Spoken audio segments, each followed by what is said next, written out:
My name is Olivia, and 3 years ago, I was the luckiest girl in Seattle. I was a freelance graphic designer, struggling to pay rent, when I met Daniel Ashford at a coffee shop. He spilled an oat milk latte all over my laptop. Instead of getting angry, I just looked up at this guy, this ridiculously handsome, apologetic guy, and laughed. He insisted on replacing my laptop. Then he insisted on taking me to dinner to apologize properly. He was different from anyone I'd ever met. He was kind, thoughtful, and weirdly private. He never talked about his family. When I asked, he'd just say, "They're complicated." I didn't push. I was just falling for him. Hard. When he proposed, he looked terrified. Not of me saying no, but of something else. He held my hands and said, "Olivia, marrying me means marrying my family. Are you sure you're ready for that?" I laughed it off. I told him I'd love his family. I was naive. The first time I saw the Ashford estate, my stomach dropped. It wasn't a home. It was a fortress. Daniel's mother, Beatrice, greeted us at the door. She was elegant, razor-thin, with eyes the color of slate. No warmth. She looked me up and down, her gaze lingering on my simple engagement ring, which suddenly looked cheap compared to the chandelier above us. "So, you're the one who's captured my son's heart. You have a very open face, my dear. So trusting." I didn't know how to take that. Then came the sisters, Celeste and Margot. They were beautiful, but they moved and spoke in a way that felt rehearsed, like they were reading lines. They flanked me on the couch, asking me questions about my childhood, my parents, my fears.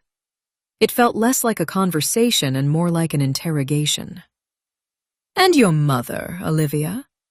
Is she—" Well, it was weird, but I chalked it up to old money eccentricity. After all, Daniel was perfect. We got married in a small, beautiful ceremony on the estate grounds. It was the happiest day of my life. It was also the last day I felt safe. The first year was isolating.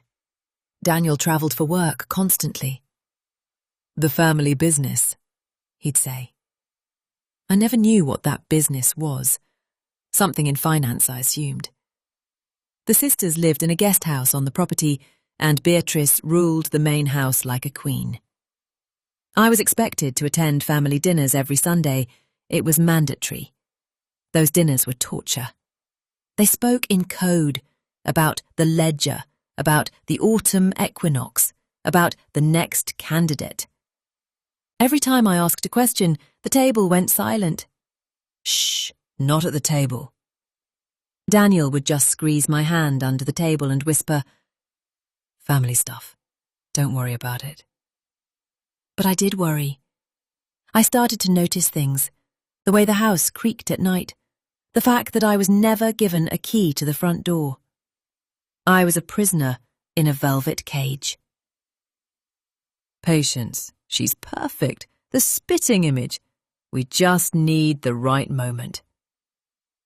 I froze. The portrait she was talking to, it was always covered. I'd never seen what was underneath. I made a noise, and Beatrice whipped around. For a second, her mask slipped. She looked furious. Then, just as quickly, the smile was back. "Olivia, can't sleep? The house has such strange energies at night, doesn't it? You should go back to bed." I ran back to my room and shook Daniel awake. I told him what I saw. He sighed, rubbing his eyes. "It's the family history. She's obsessed with it. Her great-aunt, Amelia, she died young, tragic story. My mother is just sentimental." He held me, and I wanted to believe him. But I couldn't shake the feeling that I had just seen the real Beatrice. And she was looking at me like I was a piece on a chessboard. I became a detective in my own home. I started with the library. No internet, of course. Beatrice didn't believe in the internet, but there were books, old leather-bound family journals. October 12th, 1883. The master is pleased with the harvest. The new initiate arrived today. She has the look. The council will convene at the witching hour. The harvest? The master? It sounded like a cult or a really bad horror movie. I laughed it off at first.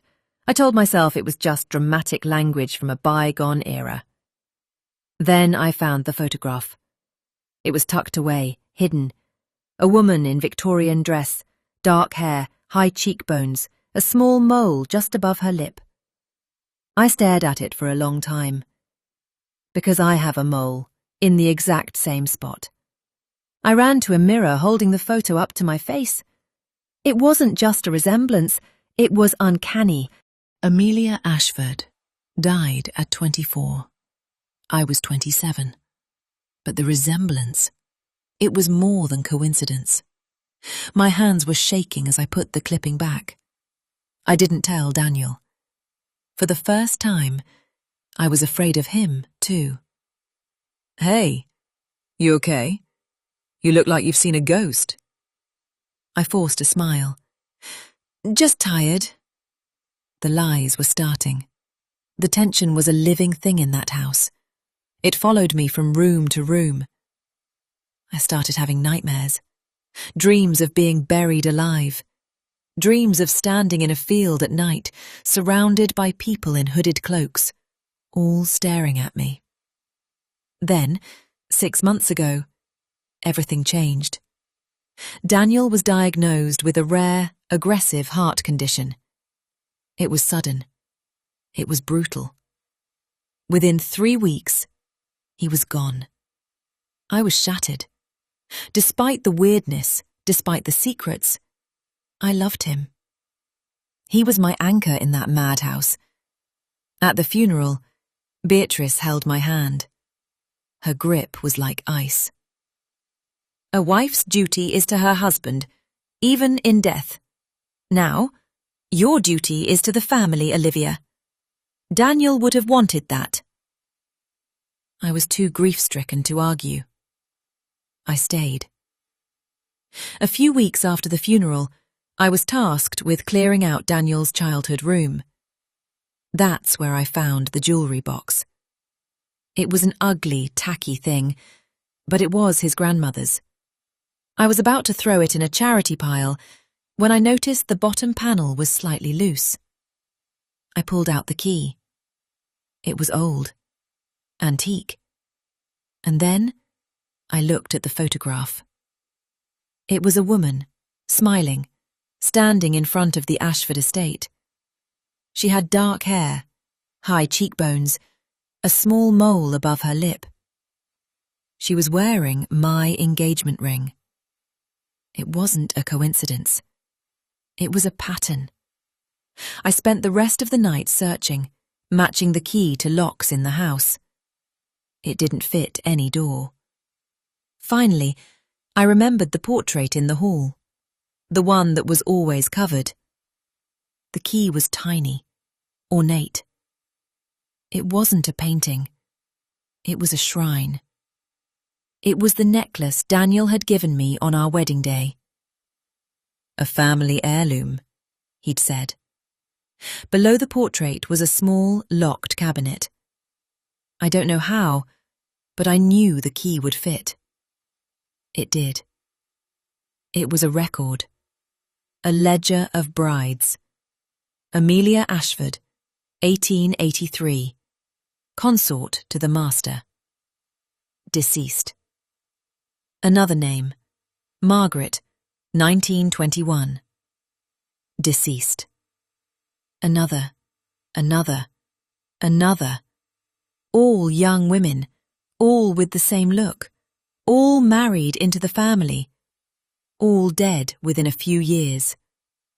And there, at the bottom of the last page, in fresh, modern ink, Olivia Ashford, initiated, Status: current. Daniel didn't have a heart condition. He was sacrificed. And I was the next offering. They weren't a family. They were a bloodline that needed to be sustained by a ritual that required a specific kind of woman. A woman who looked like the original. A woman like me.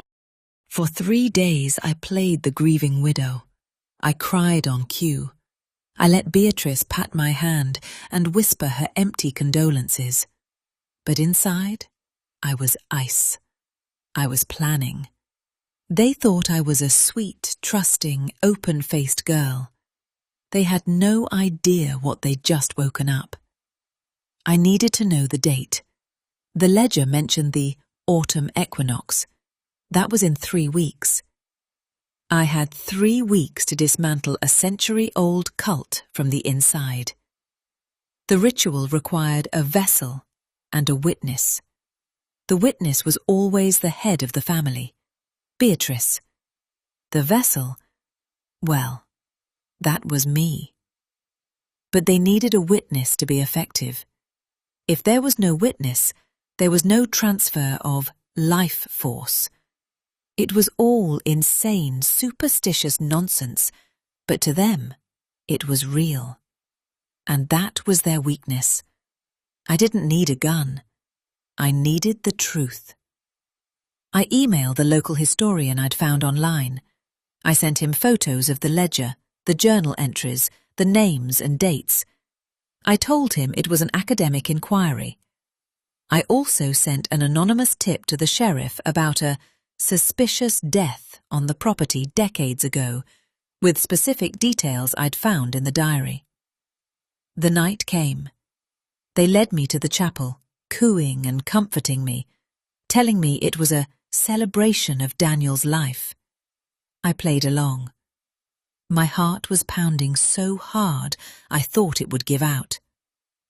"Olivia, you've come to join us, to complete the cycle. You will give the family new life."